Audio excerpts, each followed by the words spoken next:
What's up, guys, and welcome back to another episode of the Backline Podcast. We are finally back, and we are so excited to be here. Really hope you guys enjoyed this episode. We had a lot of fun. New format, looks completely different than it used to for the most part. As you guys know, we unfortunately are down to 2 now, but it was a really, really fun episode. And at this point, we are just trying to do the best we can. We got a lot of cool stuff coming your way, especially next week's episode. So stay tuned for that and enjoy the rest of this show. In the Friday the 13th one, I think I saw it on sale for like $10 the other day or something. Like one's Jason, and then the rest of the guys are trying to hide and escape from the guy, right? I guess. I think it's that. The way I understood it, you just go around and it's just a hack and slash. You just go around just killing shit. I think it's multiplayer where Really? Yeah, you join a lobby and I think it's random. It'll give somebody the bad guy. Somebody gets the bad guy. And then the other guys have to like set traps or just basically just try to live throughout the night or something like that. Which that wouldn't be too. I feel like I could play that and it'd be more fun than scary. You know? It's like, I mean, it's the same as like the, you're hiding, but it's almost like on COD, the Survivor game that they've played. I forget which one it is, where basically everybody except one or two people start out with a knife, but the other guy has like a gun. Zombie. No, it's not like zombies. What's the newer one? It's a multiplayer game that we've played. I swear it's called Zombie. No. Because one's the guy with the knife, and then you're trying to... Infected.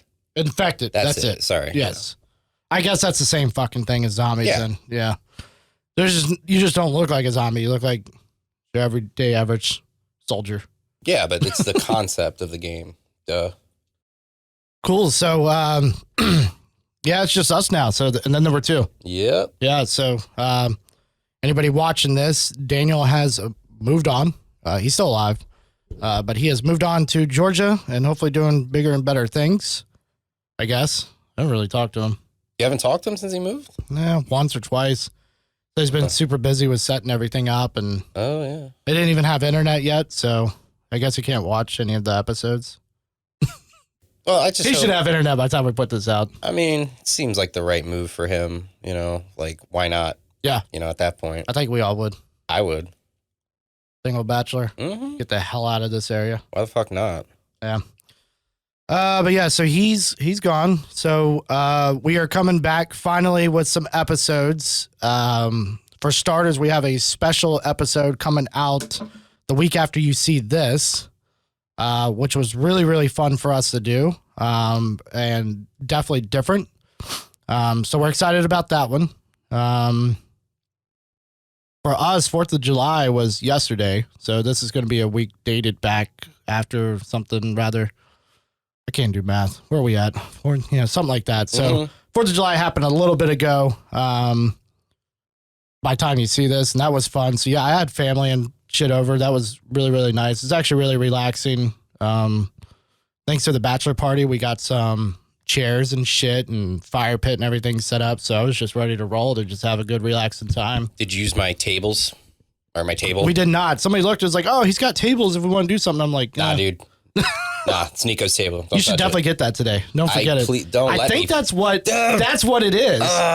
Don't let me forget it. And we both said that, and then it was the table. God. I'm almost certain. When we were recording last week, I told him at the beginning while we were setting stuff up, I was like, I need to grab that table. Right. I'm going to forget that table. Probably could have used it yesterday. So hours go by, we do everything. We set up, we do the pod, and then the guys leave, and then I was like, dude, I told you to not let me forget.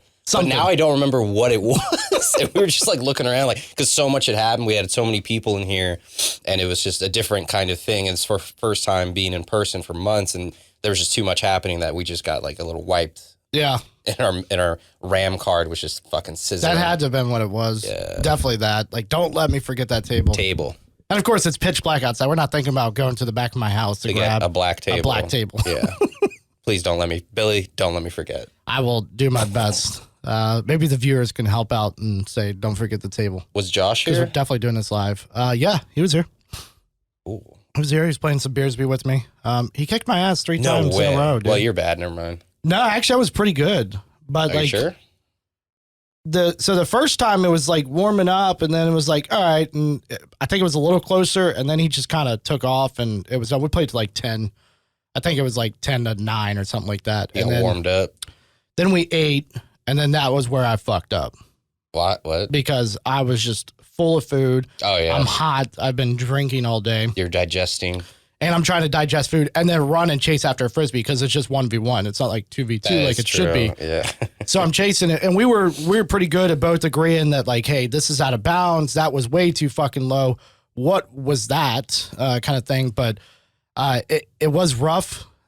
And it had its moments where it's like, oh, shit, like, I can't do this. Like, I'm literally dying just like out there, just like, and then we played 2 games. He kicked my ass like 21 to like 4 or some shit. Yeah, he did. I hit the pole once, and then after that, I think a lot of his points, he hit the pole a couple times, but most of his points were me just like trying to catch and then just like losing it and then being like, all right, I can't catch this shit. So it would just fall, and he would just rack up the points for me, just literally dropping the Frisbee, not even hitting the pole. He won mostly off of that. I was explaining the rules to it was like Greg. I was like, dude, we need to get this game. You know, we couldn't get it obviously for yesterday, but and I was explaining the rules. He's like, dude, we can make that out of like fucking 2x4.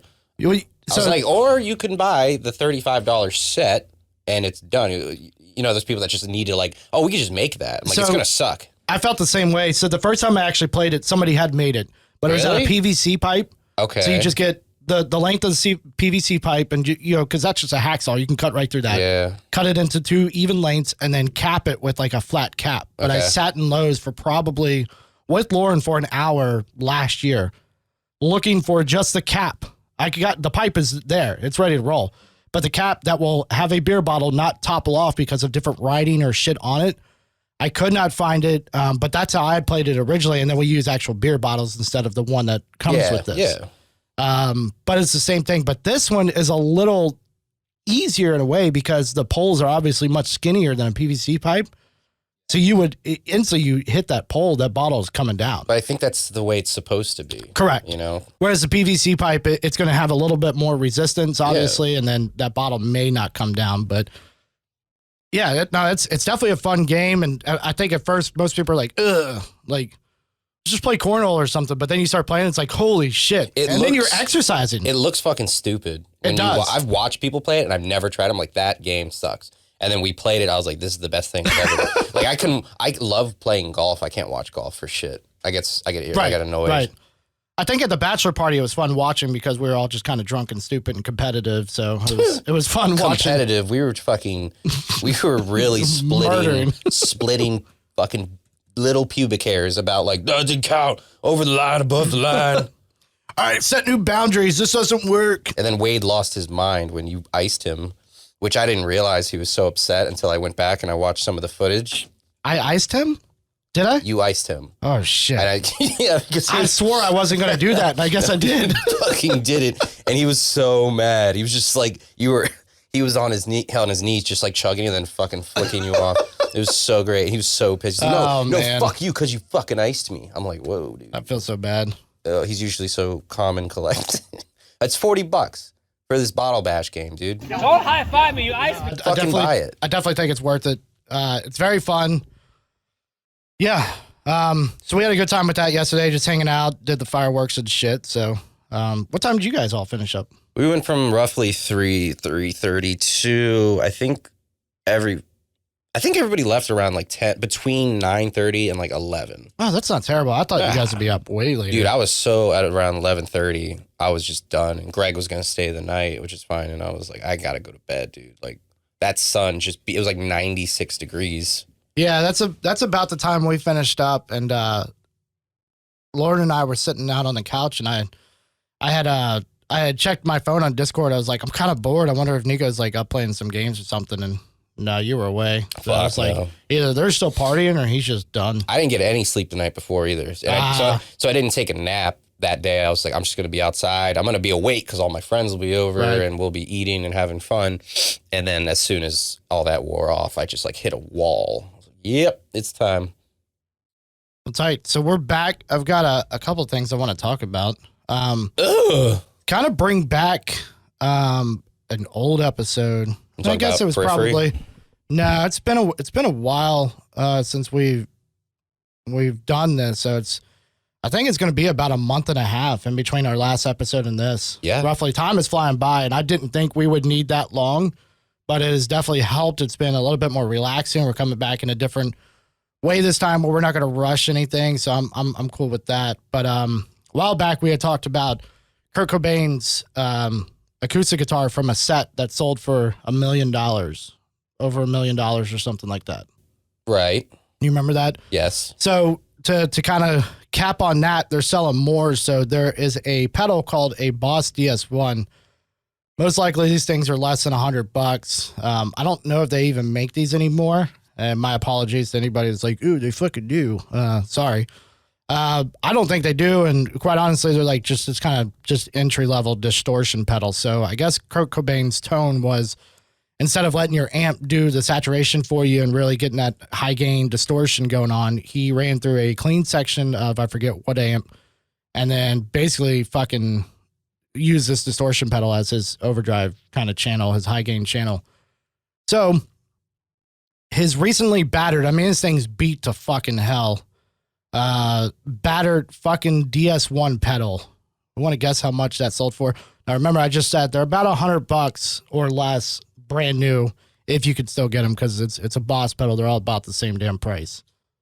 Based on my extensive knowledge of Rocket League and RuneScape, Right. Let's go ahead and crunch these numbers, the projections, profit margins, probabilities, odds, statistics, words, buy, sell. I would say Kurt Cobain.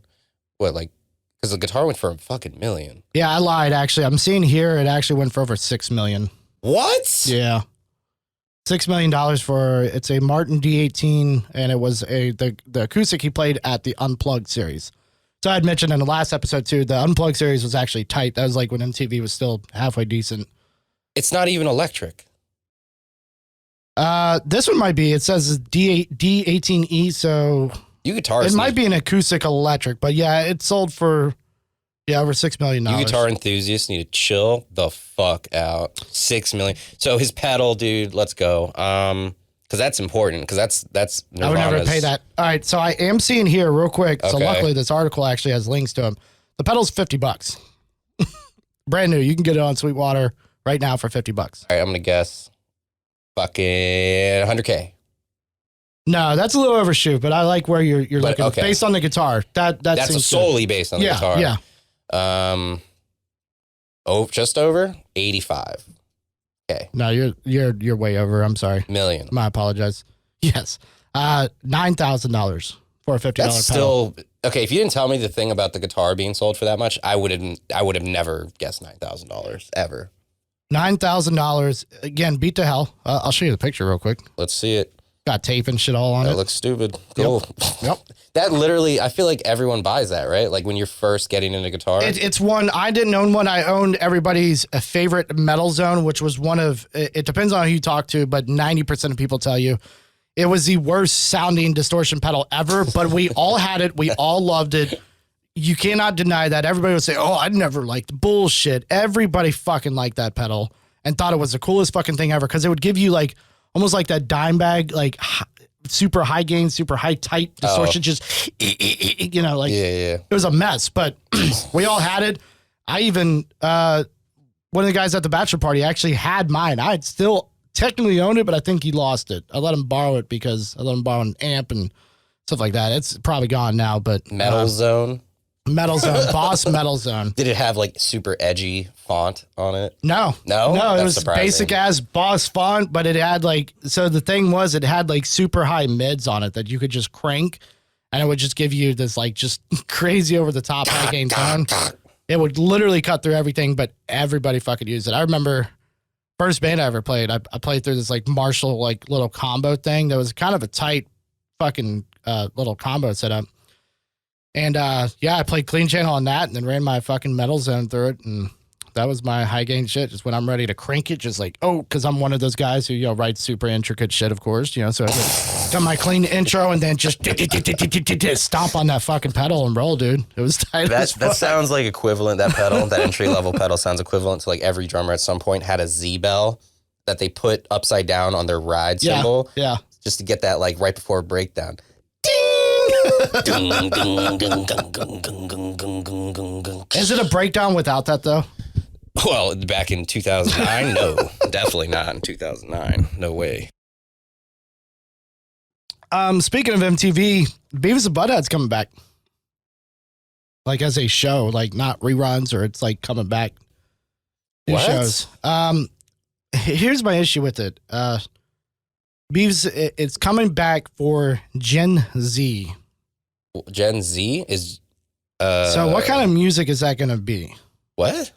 The Gen Z. So it should be meta themes relatable to both new and old fans. Generation X parents and their Gen Z kids. Are we X? Is that what we're considered? I thought we were millennials.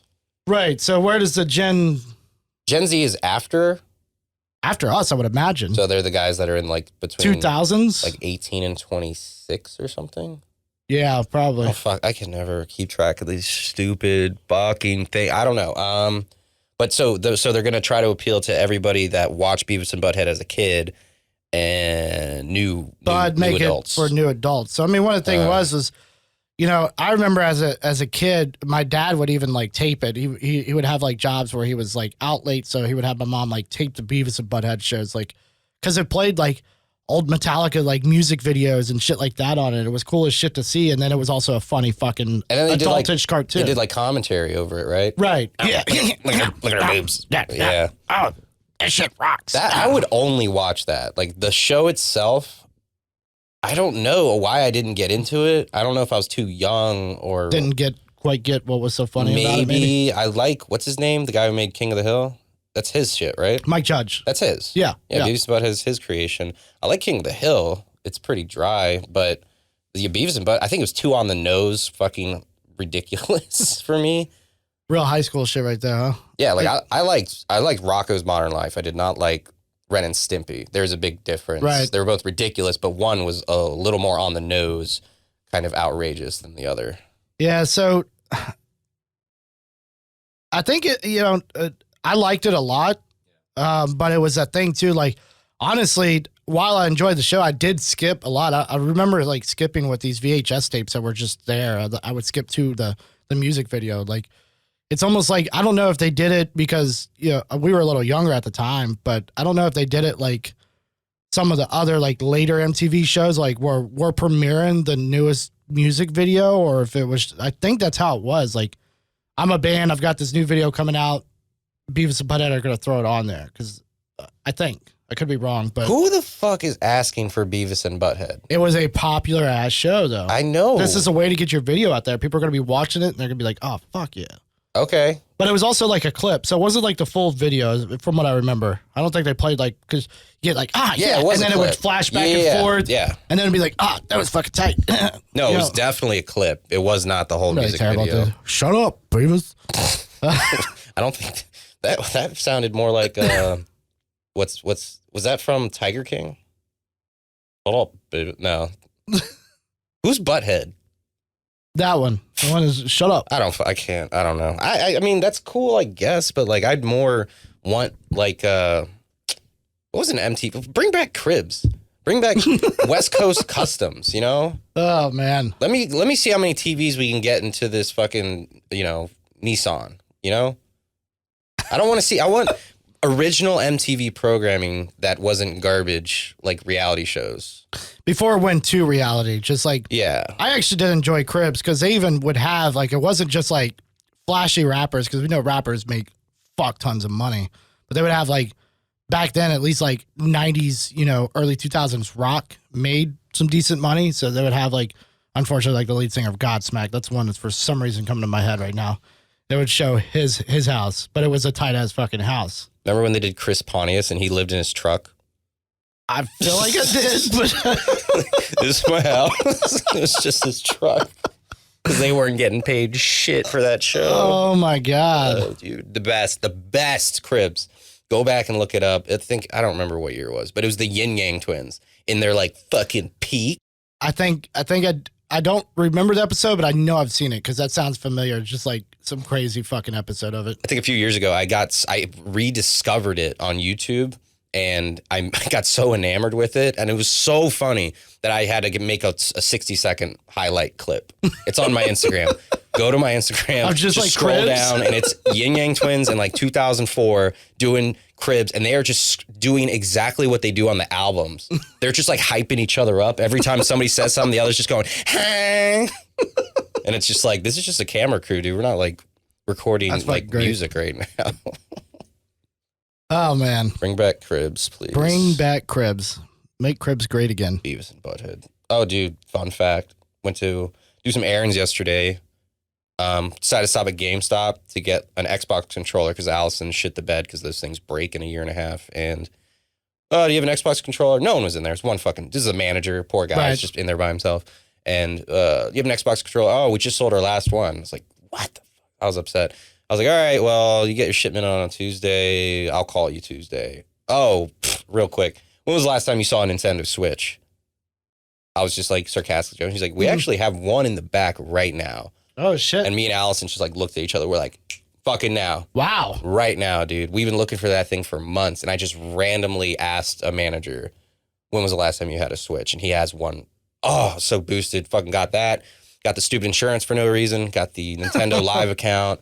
Got stupid farming game all these people are addicted to. Animal Crossing? Yeah. Got Animal Crossing. I should have got Smash now that I'm looking back on it, but I wanted Allison to get a game for it because it's more so for her than me. But dude, so excited.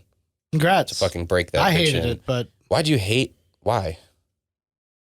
I don't think I necessarily hated it. I just never fucking played mine. Like I've got consoles and PCs here that are like, 1080 to 4K and like it's games that I like. I mean, there was stuff on the Switch. Like I used it mostly when my kid was first born and he was in the hospital. So I was playing like Skyrim. And what's crazy is apparently I missed a whole fucking train on Skyrim. So that was the first time I ever played Skyrim was on the fucking Switch. That was the first time you played any Elder Scrolls game? Yep. Really? Okay. Yep. It was on the Switch. And I was enjoying it and it was fun, but it's like if I think I had a reason to be more portable with it, or if I was a person who wanted to, maybe I was a person that wasn't very sociable and I was getting forced by like my parents or my girlfriend or friends or whatever to go to some party, maybe I'm just going to sit on my Switch. Maybe I'd be that guy, but I see no purpose for it. What? I don't know. I for never the portable got it. aspect. Right. Yeah, I mean, and I'm not a huge Nintendo player either. Like while Super Smash Brothers is fun and Mario Kart's fun, after a while I'm over it and I just want to go back to the stuff that I'm used to playing. It's more of like we're having some people over. Let's play a couple matches. Right, and that's kind of what I expected. But then we would never, even when I had people over with it, we would never even touch the fucking Switch. So because that's the point to do it to me. You got Mario Kart and Super Smash Brothers. Right there is definitely a reason to buy it. And then there are other games that obviously multiplayer that's more than 2 or more than 4 even. So it would be fun, but it got to the point where I was like, even people were bringing over their controllers or bringing over an extra Switch in case we need one for some fucking reason, bringing extra games, and then we would never touch it. I'm like, all right, well, this thing's collecting dust. I think actually one of my mics I bought for the studio, or I bought something for the studio, and I sold it. I sold it to a guy and gave him and his now fiance a really great deal on it at work, and I got rid of it because we never touched it. I didn't even know you had it. Yeah, I had one for almost a year. Where? What? It just sat out there collected dust. If I had seen it and I had been over here, I would have definitely said like, yo, kids played it more. So like, Jesus Christ, what am I doing here? Here we go. You got it. Lewis. So Lewis would play it. Wade's kid would play it. I think when she visited, it would be little kids. The kids with Josh, they would play it. That's it. That's all they would ever play it. I would never touch it as an adult. Right. I'm like, oh, it's cool. Like Animal Crossing, I'm not into. I'm never going to play that game. That's the biggest hype game in the whole fucking thing right now. And Zelda? I just wouldn't play it. So that was my, I know I played Zelda as a kid. Who didn't? But I don't remember a fucking thing. So I'm not nostalgic when it comes to Zelda or getting super into it. Are you? However, I can say even on that 720p portable screen that you got, Breath of the Wild looked amazing. Yeah. So I would actually play it. So I worked overnights for a while at my job, and I would actually play it there because there's literally nothing going on. So when it's like dead time, I'm like, all right, fuck it. Playing some Zelda, and it was really fun, but then it just got really fucking hard. And also playing the portable way without like at least setting it on a stand and playing with like a pro controller. Yeah. It was really fucking hard to play with your Joy-Cons on the side of it. Yeah. I even disconnected them one time. I was like, fuck it, I'm just gonna do this and see if it'll work. Or you get like a little controller thing you could slide those into to make it feel like a normal controller, but the way they were positioned just weren't right for me. And it just got super hard, and I got super frustrated and never touched it again. Interesting. But it is a beautiful game. So if you don't have that and you want to play it, I highly recommend it because if you're into Zelda too, it's a great fucking game. Fuck yeah. Yeah, I got rid of it. But congrats to you because I know you guys have been looking for one. So lucky. Yeah. So lucky. Dude, even when we bought ours, like most stores didn't have them, but GameStop's would. And then we just walked into one. It was Christmas shopping before the kid was born. So I had it for at least a year because I had it the Christmas before he was born, and then he was born and I still had it. So a year later, because he was born in December, and then probably a couple months after that. So a little over a year I had it, but it just sat there collecting dust. Well, you should have gave it to me or sold it to me. Even my brother says the same thing. So my brother starts trucking and he sits at the docks waiting for his next load to be on his truck. That And would he's be like, fucking perfect. he's like, I want to be able to play a Switch. And he's looked to get one, but then he's like, not only availability, but price. He's like, man, that's kind of a lot of fucking money. And I think he's like me where he's afraid, like, maybe I won't touch it, because there's not some of the games that I would typically play on That's it. true. So, but then he's mad all the time. He's like, you should have sold me your fucking Switch because then I'd have something to do while I'm sitting in this fucking truck. And I'm like, I get it, but I had somebody that I didn't know you wanted it.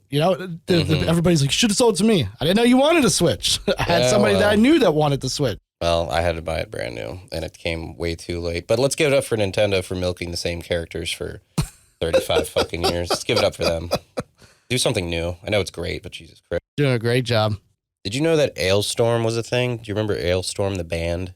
I've heard of them. I've never listened to them. Pirate metal. Straight up Okay, that makes pirate sense. metal. They Yeah. just sing about, like, drinking, we sing like this. It's very good. I just, once again, rediscovered them. I just looked up, like, new metal music in 2020 because I'm just, like, getting to that point where I'm not interested in new fucking music. Are you saying new as in, like, new music or new metal as in, like, in you metal 2020?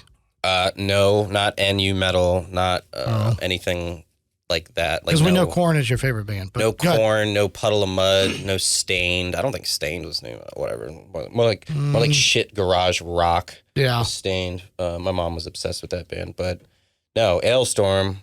They came out. I think the song was called "Pirate Metal Drinking Crew," and it's super catchy.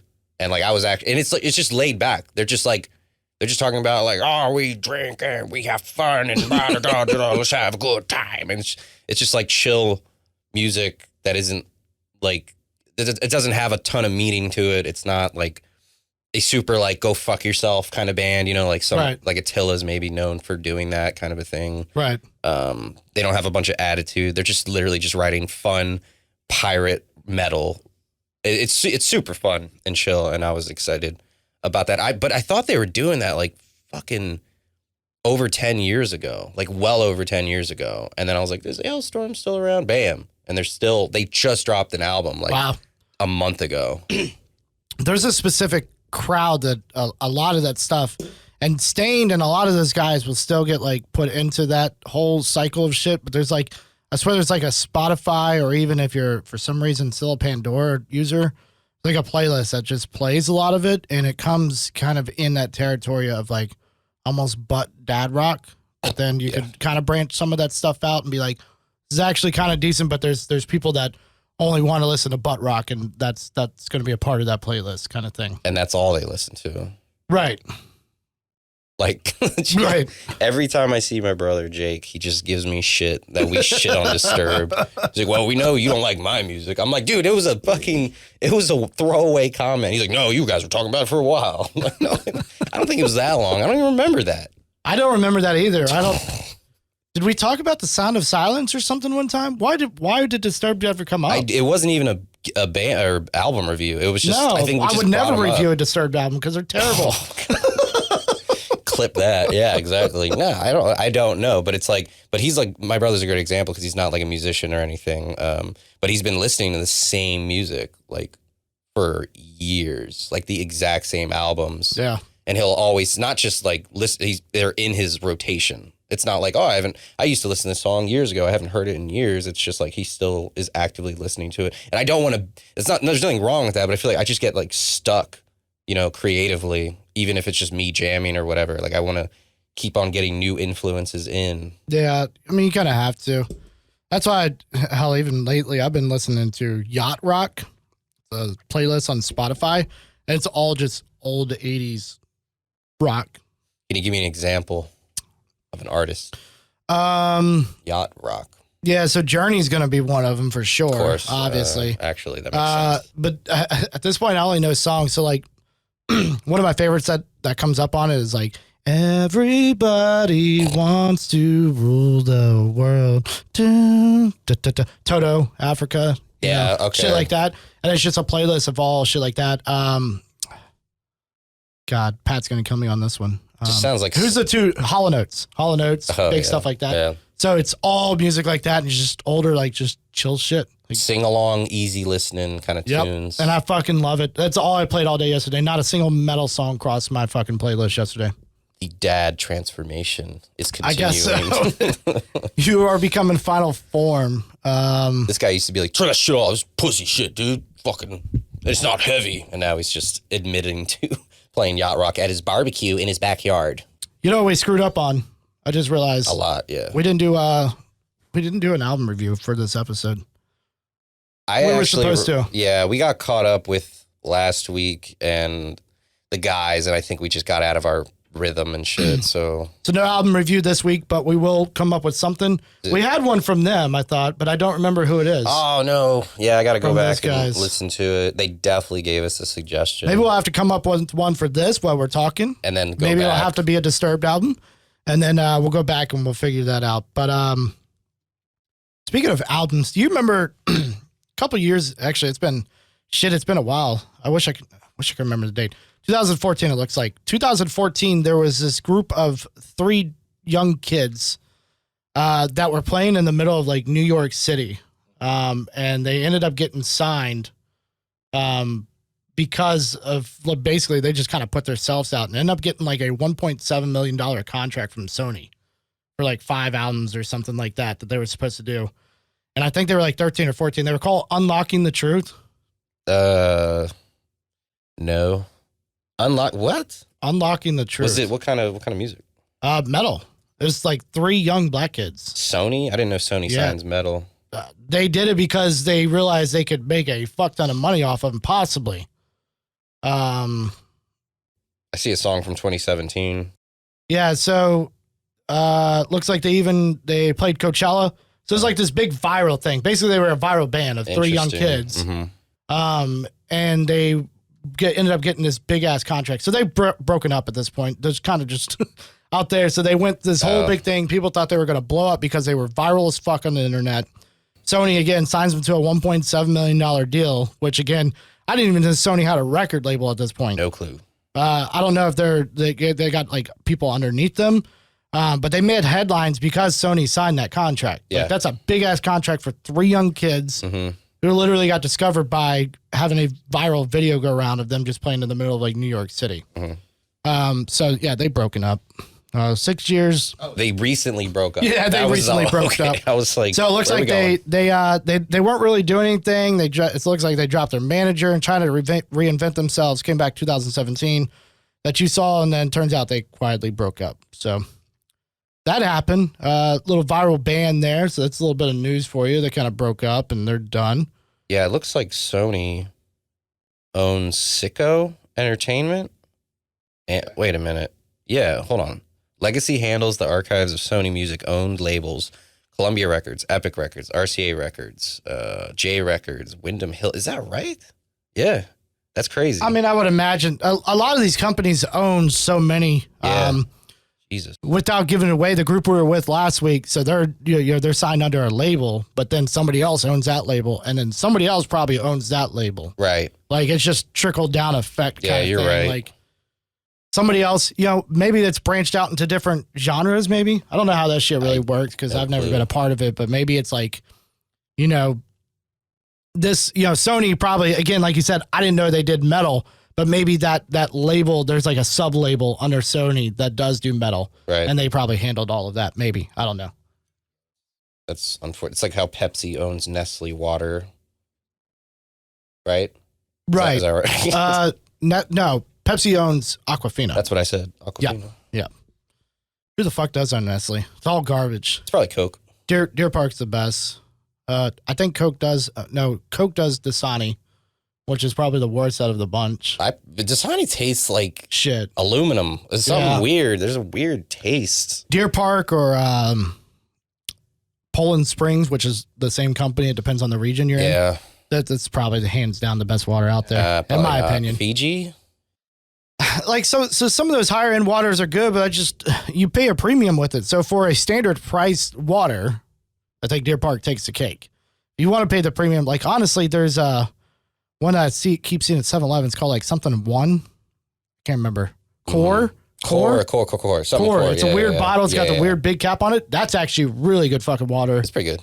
But again, and I don't think that's too much of a bad price. But yeah, like Fiji's good, but I feel like I drank it one time because I was like hungover. And I'm like, man, I feel like this is putting more shit in my body than I want, that I'm not used to. Like, it's almost like it had extra vitamins or some shit in it. It was really fucking weird. Vitamins. Extra minerals I'm putting in my body that my body's not used to. It's used to shit. I've read something that water has to have, if it doesn't have any sort of taste, they filtered all the minerals and vitamins out, which is not good. So maybe Fiji is probably the best one out there, but fuck it. I don't want any of that shit. I just want my thirst quenched. And it's got good mouthfeel. It feels good going. It feels like a rain cloud in your mouth. Couple pieces of gear I want to talk about. I'm your guy. Let's go.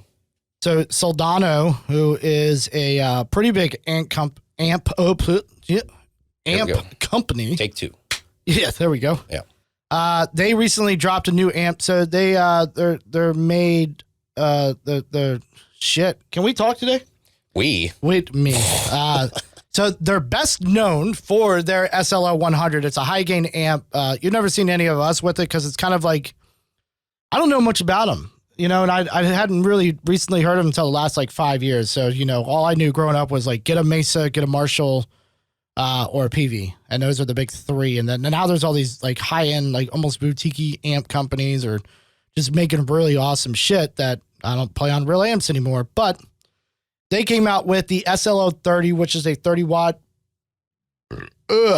super lead overdrive amp.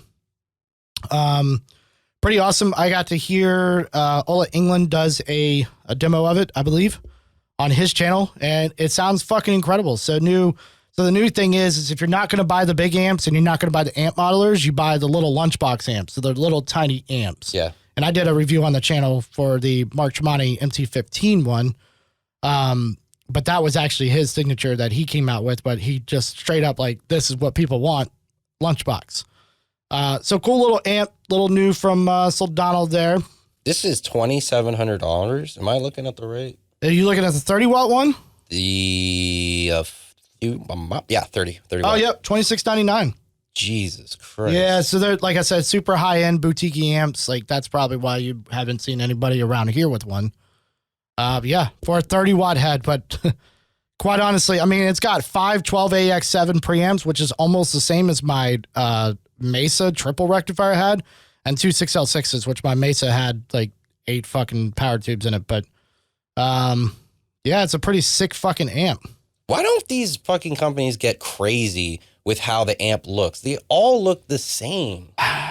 They're all fucking bullshit, just black with like a tiny trim. It's kind of sad with a grill on it. For somebody who doesn't really play guitar. You've seen these amps, obviously. And see that they do.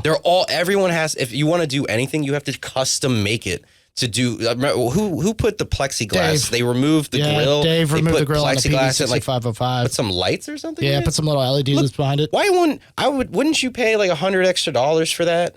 So if you look up, I don't know if you got a chance to see the video. I think I sent you some of the stuff, but the MC15 that I did was all black kind of construction, and it had LEDs inside of it. Yeah. So it's slightly different than what you're used to. That's cool. Expected. It was a different take on amps, but See some more. I think maybe companies are scared. Like, if I go outside the box and make this thing look like a fucking unicorn, then nobody's going to want to buy it because it doesn't look like the amps that they want.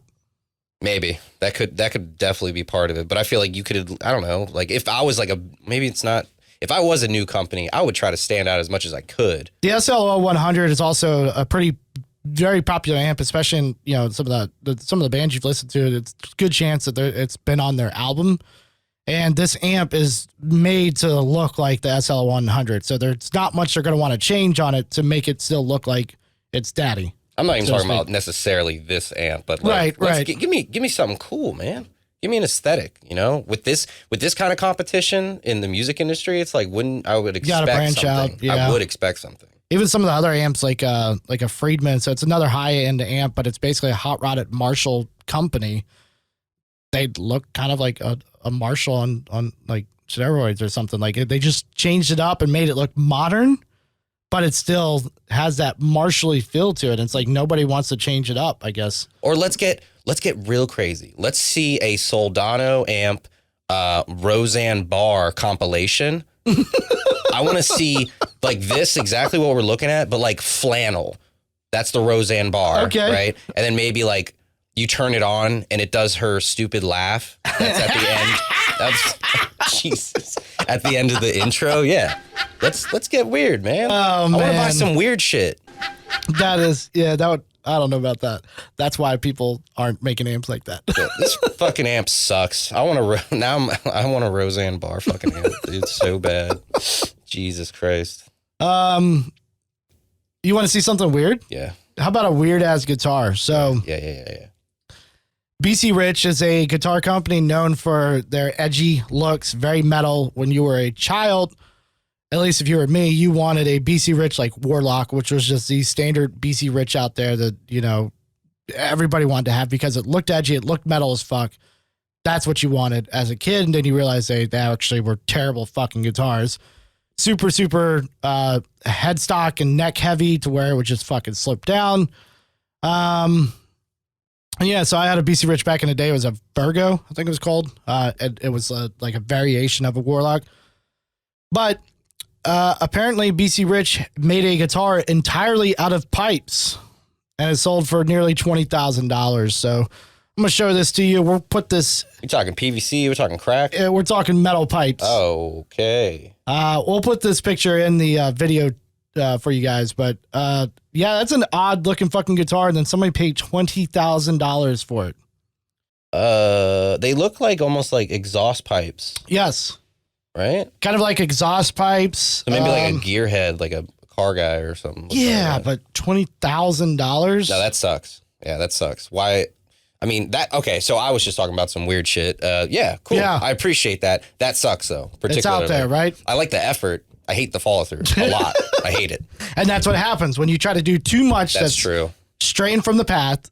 There's a very good chance that you were just going to royally fuck it up. Yeah, I mean, I don't know. Maybe I'm being short-sighted here, but that sucks balls. I don't like it. How about drums? I mean, they tried that, but realistically, it destroyed drums. So they, instead of like, you know, nice, beautiful looking woods, they went with like, here's some clear fucking drums that have actually no wood a part of it, but they're going to sound like absolute dog shit. Yeah, but those acrylic kit, I think it's, acrylic kits. And now you could throw LEDs and shit in those, you know, and they sound, put little stuffed animals in each one.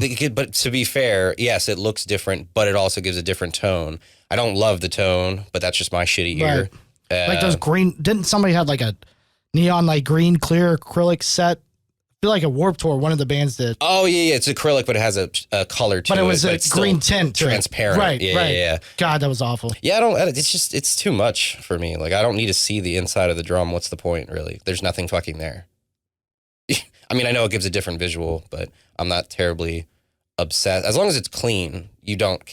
If you're noticing the drum set, I don't really. It should be something that's like, oh, that's, you know, it's clean, it's nice. You know, when you walk in a clean house, you don't think this is a clean house. You think they're doing their job. You know what I mean? That's what I think about a drum set. Right. Okay. Just keep it clean. I won't notice it as long as it isn't obnoxious as fuck looking like that acrylic green. Yeah. Kit would be. Yeah, I'm fine. Yeah, with that was pretty bad. Yeah. But I am a little partial, I will say, to matte, any matte coloring. Aside from like, I think matte black drums is like a little like, all right, dude, chill out. Like, I would think of how it depends on how it's done. Mm. Like if you got a guy that just got this drum set and then he goes and spray paints it matte black, then yeah, that looks like shit. But I think if you have a nice clean matte, you would have to add some accents, maybe some gold hardware to go with it or something, which I'm not a fan of gold, but it does look good together. That matte black and gold finish is a very sexy look. I'm going to put this mic stand through the fucking wall. Yeah, I mean, the gold thing is like, I think it's loud. Like, I think I saw Luke Holland with some gold. Yeah, but Luke Holland is loud. But that's his style of drumming though. He's meant to be loud. And I think he was wearing a gold Rolex during that video, and I was like, brother, we know you're amazing, dude. You don't need to fucking flex on it. I prefer when drummers keep it like super simple and they still kill it, like a Steve Gadd drum setup with like 2 cymbals and like 3 drums, and he's just absolutely murdering. Yeah, I appreciate that. I don't necessarily appreciate giant fucking ornate drum sets. I hate, even as a non-drummer, I hate giant drum sets. I feel like it's like, which, I'm guilty of it. I feel like it's like having one of those giant trucks. What are you compensating for, right? If you have all these drums, and you see a lot of guys that have them and they don't touch half of them. And if they do, they're stretching. So now I've got to hit this at least once. So I'm just going to go down the line. I don't want to hear all that. Yeah. Even if I was a drummer, I don't think I would want to hear every single little fucking piece that you have on that kit. Unless that's why I watched this video. It's titled, Guy Plays Every Single Drum in a 200-Piece Kit. Well, fuck yeah, let me check that out. That sounds kind of cool. But no, it doesn't. Not to me, sorry. But it's right, it's but I don't get the big kits. I don't like double drums. I'll tell you exactly what it is. When you're first starting, I feel like I share the same thinking as starter drummers. When you're first starting out, you're like, you want to get more stuff because that's what you see in the music videos, at the shows and stuff, is like the big drum sets, drum sets. You get the big drum sets, you're going to sound like a big drummer. And then you everyone tries, depending on how big you go, everyone tries to get more stuff. I got to the point where I had, it was a normal 5-piece kit with a rack system for the cymbals. And I think I had 7 or 8 cymbals, the hi-hats, 2 crashes, China, splash, belt, another splash. Just like some accent cymbals and stuff.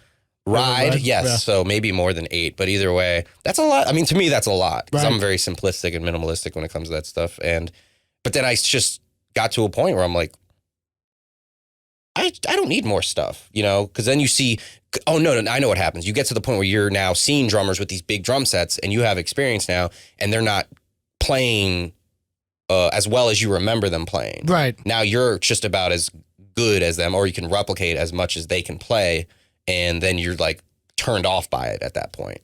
I think, in my opinion, minimalistic kits are the best because you really see creativity of a drummer come out. Whereas and I kind of feel the same way about guitars. Like there's so many bands out there coming out with 8-string and 9-string songs, but they're playing just those bottom 2 strings. Mm-hmm. All it is just flub. Like that's an issue with a lot of new music now. Yeah. Is you're just getting flub and you're getting the same flub. Yeah, flub, just blow. True. Blow. Yeah. That's it. It's the same 5 notes in every fucking song, and it's really annoying. I mean, there's some bands like Animals as Leaders who play, pretty much, I think, only on 8 strings. Yeah, their shit sounds incredible, but they have good people, and they're utilizing all of those strings. And that's the thing. When you have a drummer, I would think in my head, because this is how I feel about an 8-string, for me, that's too much to handle. So I want to try to incorporate all this shit. But if I have a minimalistic kit, I also have to be really creative. How I'm going to utilize 3 cymbals, 2 drums, and a snare. How I'm going to utilize this all together. Yeah. And I've seen even you do that. I've seen you with just snare tom, maybe a floor tom, bass, more cymbals than you would normally drums, but you're utilizing all of them in its own creative way. Or I've seen you or like Travis take almost nothing, a little jazz kit, and make it sound fucking enormous, right? Yeah, you gotta mix up how you're playing. Like, if you play, like, what am I trying to think of a parallel? Like if you use a different pair of headphones, you're going to hear maybe different frequencies, and you're going to play differently. That's how it is Right. with drums. When you get either new drums or new heads or a new snare, or you move the kit around, you're going to start to play differently. And you have to, like, I was at practice the other day, and I just want to challenge myself. So we were going through some cover songs, and I was just using a floor tom, a snare, bass drum, hi-hat, ride cymbal, hybrid crash ride cymbal, the Omni, and that was it. And that was awkward as shit. To go do fills, I don't have a left tom. I don't have crash cymbals, to the left and right of me, or my China. So I was just like improvising. Instead of using that left tom, I was now using my bass drum as filler from like if I'm doing a roll around the kit, 1, 2 snare, and then 4 more notes from the left tom, 2 more on the right tom. I would go snare, snare, bass drum, floor tom, floor tom. I think it makes you more creative at that point. You have to improvise, yeah, because while you're playing the song, you're like, fuck, how am I going to play this fill that I've played a million times without X part that's missing from your kit? It mixes it up. You got to mix it up, man. Yeah. Keep it sexy. Keep it interesting and keep sexy. Keep it tight. Keep it hot.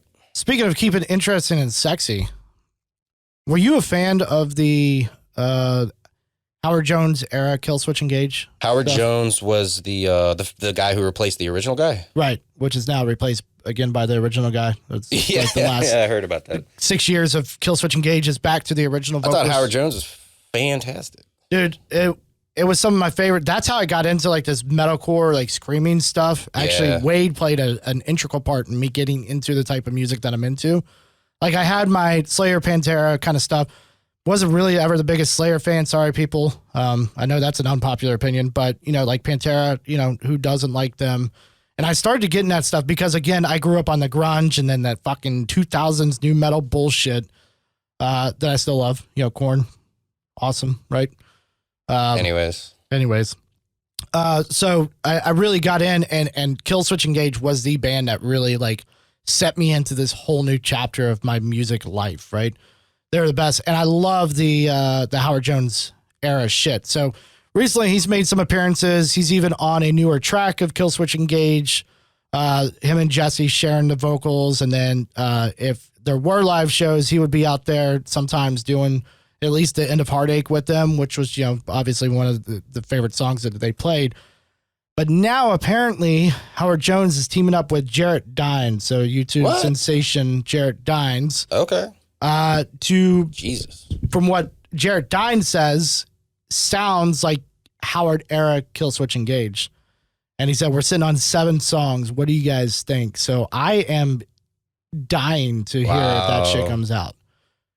That's I think Jarrett can write pretty much anything he wants to. I don't think he's like the greatest, and I don't know if he'll ever, because he's a lot of his videos are kind of goofy videos, but when you really watch him play guitar, he's super fucking talented. He's a musician. And absolutely. And he can write shit that's really cool. And then teaming up with Howard, I'm fucking excited, and I hope it comes out, and I hope to hear it. So might have to do a little review on that when it comes out, but just a little news there that's coming out.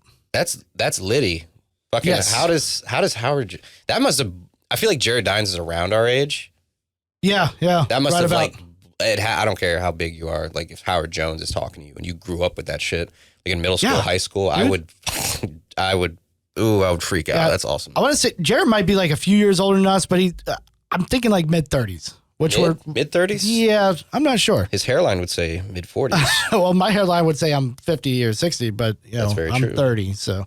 If he's in his mid-40s, he has a lot in common with my waistline. Let's see. Jared Oh, sorry, I got to poke this in. No. Wow, he's 30, 1989. Wow, so he's my age. He's your age. Yeah. Wow. October 6th. I sounded very Maryland right there. October. Gonna have some natty bays. Dude, and he's got like, what, 2 million fucking subs on Watch YouTube? the Orioles. Old Bay. Jesus. Yeah, he's got a lot. Let's see. I think it's over 2 million. That's probably grown since the last time I checked. I still am subscribed to I him. love seeing channels grow like immensely. Yep, no, 2.82. That's awesome. Okay. So yeah, but he also has been recently featured by like Guitar World. Is that you? No, that's you. No, it's not.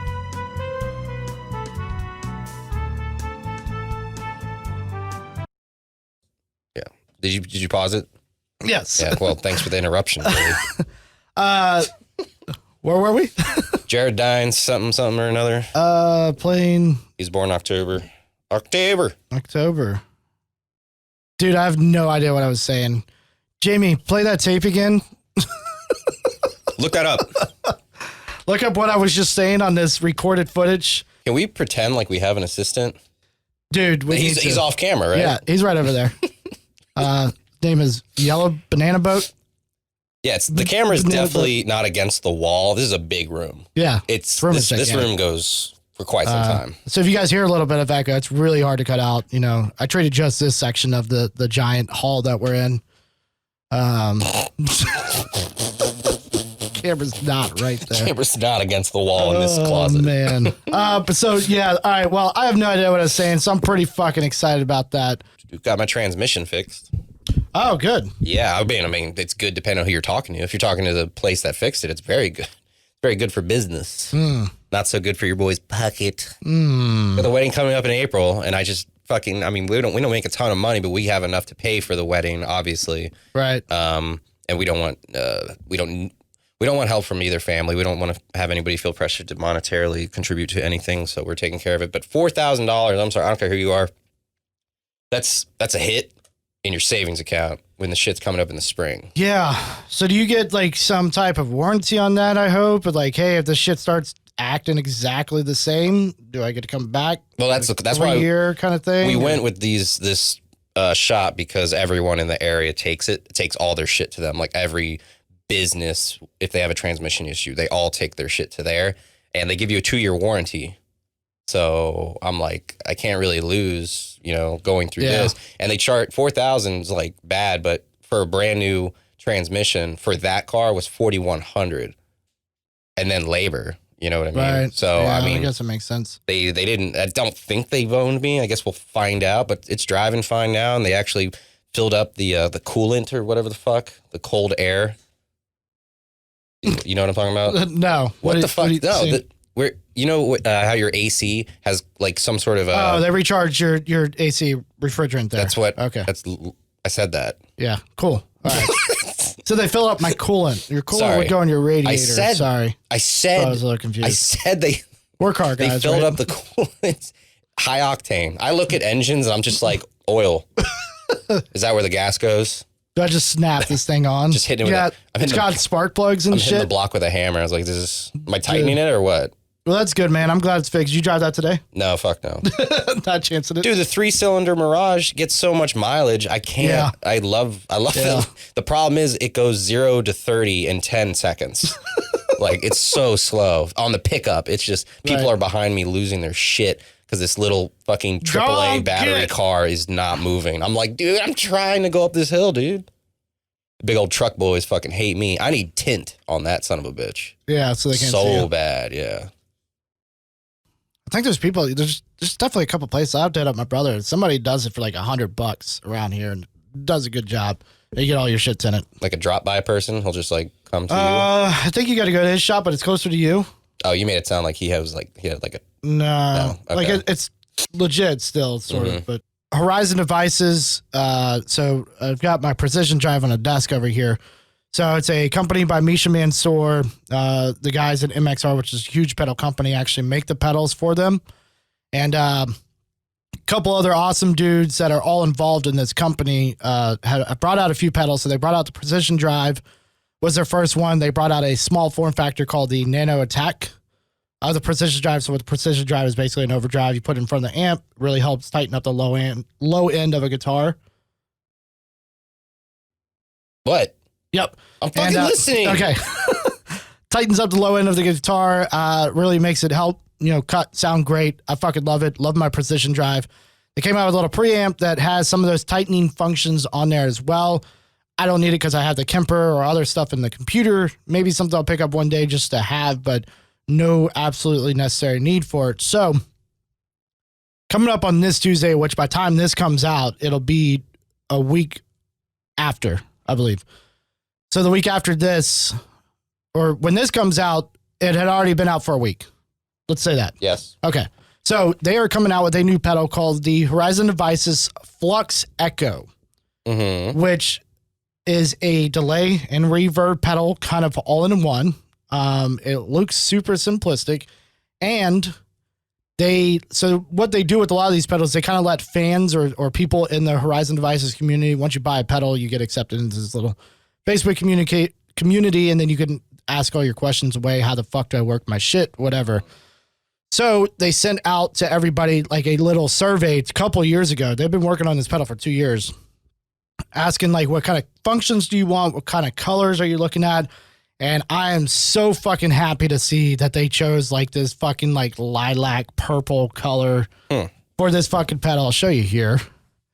It's fucking gorgeous. It looks futuristic and it looks amazing. And I can't wait because I will be ordering it Tuesday at midnight when it launches. Yeah, it's not like a fucking in your face purple. It's just a nice little chill. But it's really pretty. It's like fucking beautiful. I just want pretty shit now. Nice chrome looking knobs. They almost look like the knobs that are on like my guitar. You've got a tap and hold for it and a bypass, but your delay feedback you could change. You could change your reverb decay. And then there's a flux mode, which I'm not 100% sure what that's going to do. So it's called a flux echo. But this Tuesday when it launches, Misha will be putting out a video kind of him explaining what each of these modes do. So once people see this, if they haven't heard of it, which would be surprising, they can go back to the YouTube probably for Misha's page or the Horizon Devices page and be able to check out that video. But I'm super fucking stoked on this. I've been waiting a while, and I was going to order another delay pedal recently, which is by Seymour Duncan. That looks awesome. I may still get it at some point, but I think I'm going to hold off and I'm going to pick this up on Tuesday. And as of right now, unless it sells out by the time this episode comes out, they said that the orders are ready to fucking roll. So it was supposed to come out earlier this year, but COVID kind of fucked all that up. But they're finally ready. And even when I bought my precision drive, it still took 2 or 3 months to get to me. But they said this shit's ready to ship. Good. Order and it'll ship. So I'm fucking stoked. So happy about this. I'm assuming you're going to do a gear review. And I will be doing a gear review, absolutely. So I'll need some time because I'm not the greatest player.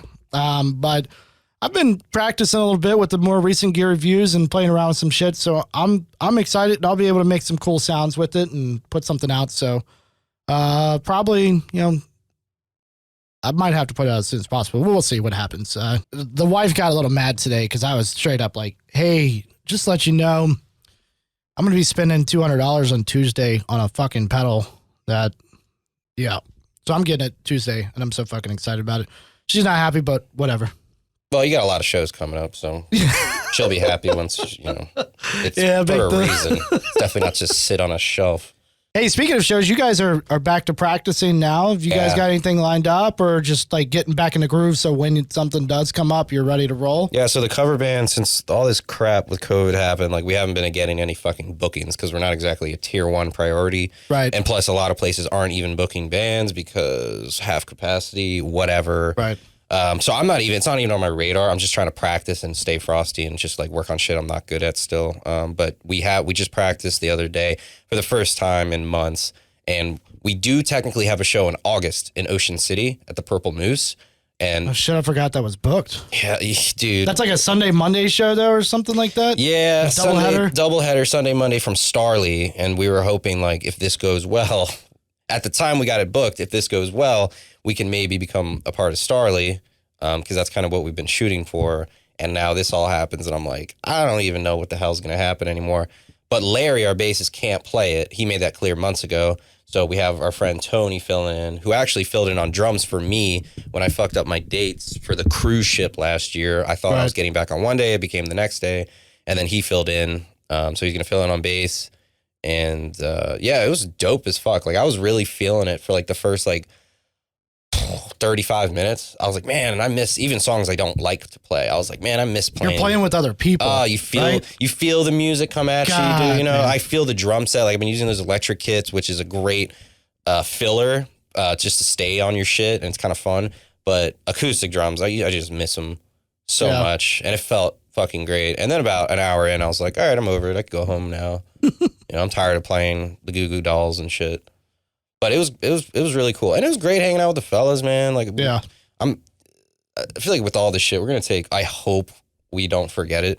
That we're not gonna take each other for granted as much, when it comes to like interaction and being around people, and being face to face and realizing how important that is, and we're just social creatures. Yeah, dude. I feel like even the bachelor party that we had. So we had a bachelor party. One of the reasons we've been kind of away was the bachelor party that came up for another friend of ours that's getting married in a few months.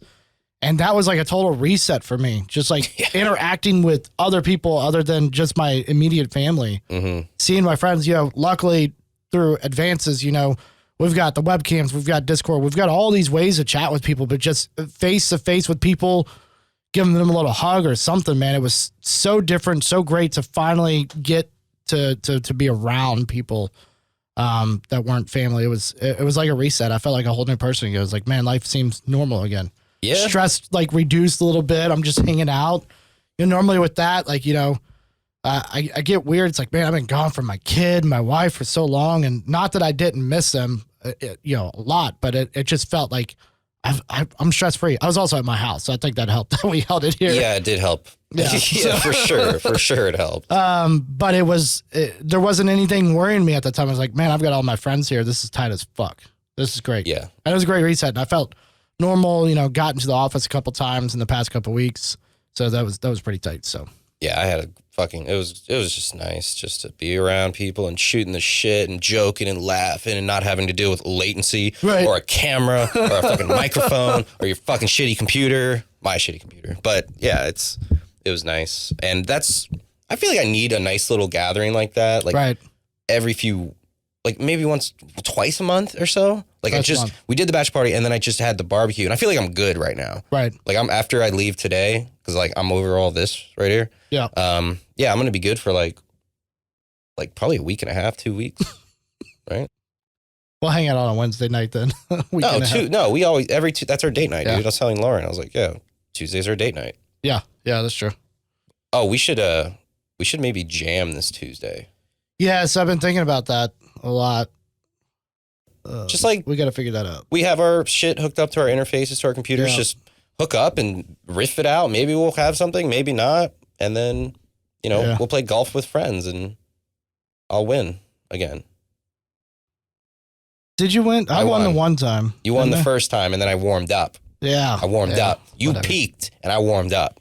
Yeah, we haven't been playing Rocket League lately because I'm like a Diamond 6 or something like that now. So want to let people kind of catch up and shit, and it just had to stop playing it for a while. You got to give them a chance. You can't just like burn them right on the jump. Right. No, what happens is I'm playing Billy on a Smurf account and I'm carrying him, but I can only carry so far because I'm not as good as everybody else who can carry everybody to Grand Champ. And we had some shitty thirds though.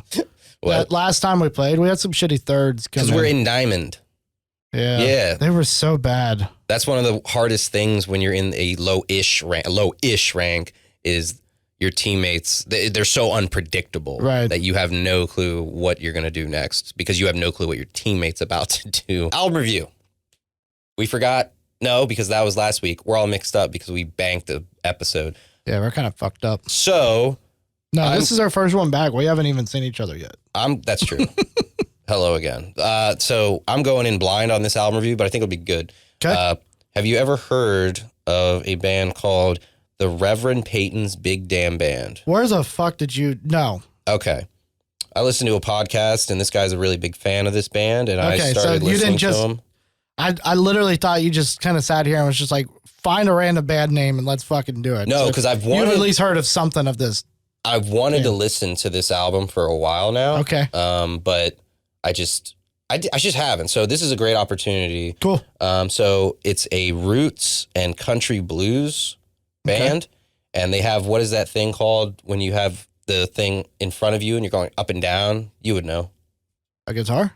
No. Oh my God. No, it's like this metal thing, like a washboard. Oh, washboard. Yeah. They have one of those. They got a drummer and a guitarist, and I think that's it. Yeah, washboard. Yeah, washboard, guitar and drums. And Reverend Peyton's Big Damn Band. The album is their latest album, Pour Until Payday. What is cool about this band is these guys, maybe I should leave it as is, but I'm assuming you've never heard of them. Never. They're very, very, they have a big underground following. Okay. But they're not mainstream, to say the least. Either way, Pour Until Payday the Reverend Peyton's Big Damn Band. It's going to be different. I've definitely heard 1 or 2 songs of theirs. It is very different. I think it'll be a breath of fresh air when it comes to the album review, since we've all just been picking stuff everybody likes. Yeah, we'll see on this one. Yeah. Who knows if we'll like it or not. We will see. Well, cool. So I think that wraps it up for us for this episode. So it is fucking phenomenal to be back. It is a little different right now, so we'll see how this works out. But I thought it went fairly well. Down a man, so it's just us two now. We're doing a little bit of rebranding, so by the time you see this, you should see some of that rebranding coming up, hopefully. If not, then it'll be the following episode. So next week we have something that's really fucking awesome. It was something I wanted to do from the inception of this channel, that I wanted to kind of bring part of the podcast, part of it. And I thought it went fairly well. We'll let you guys be the judge of that, but it was fun. It was different, and it will take the place of the normal Nico and I chat. And then the week after that, we will be back with just you and me. And this will be pretty much the norm. If there's anything you guys want us to talk about, anything you want to hear, any suggestions, feel free to comment down below. Let us know. We are still ever approaching that 100 mark. It's our first goal, but we're getting there. Might get there. If you guys are interested in the gear part of stuff, again, once I get that pedal in, there will be a gear review. And I've got some on the channel right now. We needed to get you to do one on that set, because that's a pretty popular set that maybe you can flesh out at some point. I could do the gear review on the TD17. Yeah. I've been playing with it for over 2 months now, so now I've got a good feel as to what I think about it. Maybe I'll have to come over and help film it if you want to do that. Instead of bringing the whole fucking kit here, that would be kind of silly. No, I would never do that. Cool. Ever. All right, so I'll come over. Yeah. All right, cool. So maybe we'll get something like that. If you guys want to see more of that, since we do have a drummer and a guitar player here, we might as well get them out there. So Yeah. Anyways, all right, I am Chief Redbeard signing out for this episode. Nico, see y'all later. All right, thanks. Goodbye. Bye. See y'all later.